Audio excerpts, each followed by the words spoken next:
Hi guys! I applied for French nationality this year and I'm currently awaiting my response. And I applied via naturalization, which means that I've lived in France long enough, I have a pretty stable situation, so I have a job and I've been paying my taxes, and that I've assimilated into the French culture, and now I'd like to stay permanently and of course have the right to vote. And the part that stressed me out the most about this entire process was the interview part. So you send in your file with all the paperwork and the administration stuff, and they send you back a time for your interview. And with that, they send a link to a book called the Livret du Citoyen. And in this book is a lot about the history of France and the culture and like the main events that have happened. And they tell you that during your interview process, you will get questions asked on the information in this book. While they don't expect you to memorize the whole book, if you're applying for French nationality, you should know everything in the book. And let me tell you, the stuff in that book is very detailed, and some of it you don't necessarily, or at least I didn't necessarily know. Now, I've read before that when people are applying to be American citizens, that they have to take a multiple choice test. And a survey showed in 2018 that only 30% of actual Americans could pass the same test that we're giving to these people. So, it's kind of embarrassing. It got me thinking, how many Frenchies could have actually passed the nationality interview that I had? So, today, I'm going to go over the 10 questions that I had during my nationality interview, and you can see whether or not you could have gotten the right answers. Of course, the interview is much more of a discussion than the rapid fire questions I'm going to give you, but the end result is the same. Could you have passed? Can you name the symbols of France?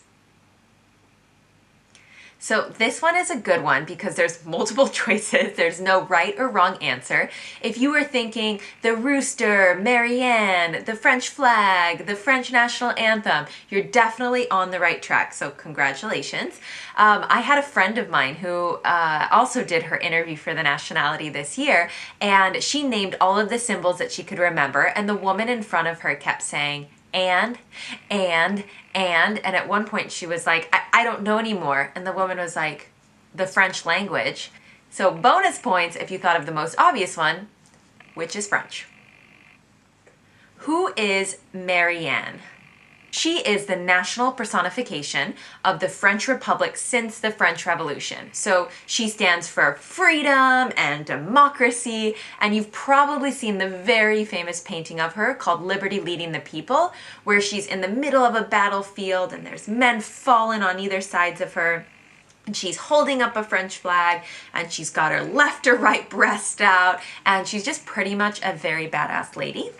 And you get extra points if you know where you can find her all the time in France.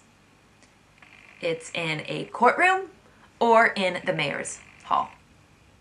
What republic are we in today?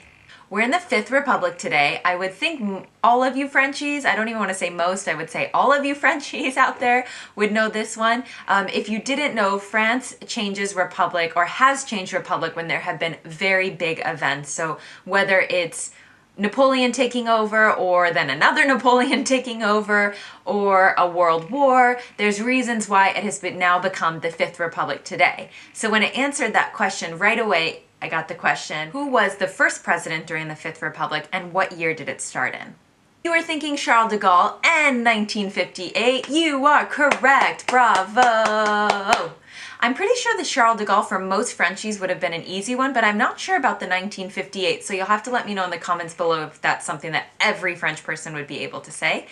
But if you don't know who Charles de Gaulle is, he was a very famous president in the 1950s and the 1960s, and you probably do know the Charles de Gaulle Airport here in Paris that he built, and kidding, he did not build the airport, that was fake news. But it was named after him because he is a pretty important guy here.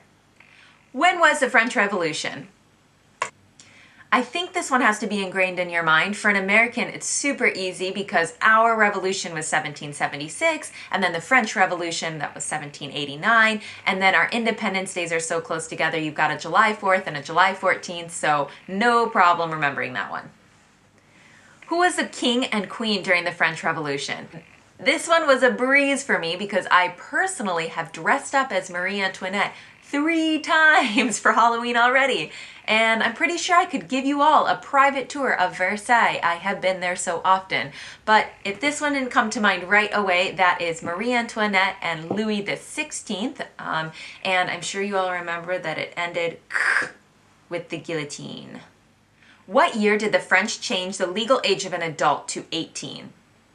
I think this one might be a little bit tricky because, I mean, we all know the legal age is 18 in France, but what actual year that was decided. But if you thought 1974, you are correct. This is a funny one because in the US, the legal age to be an adult is also 18, but the legal age to drink isn't until 21. And so my husband and I constantly debate about why that is. Is it okay? Why can you fight for your country, but at the same time you can't drink? So this one was a tricky one, but I did manage to respond correct.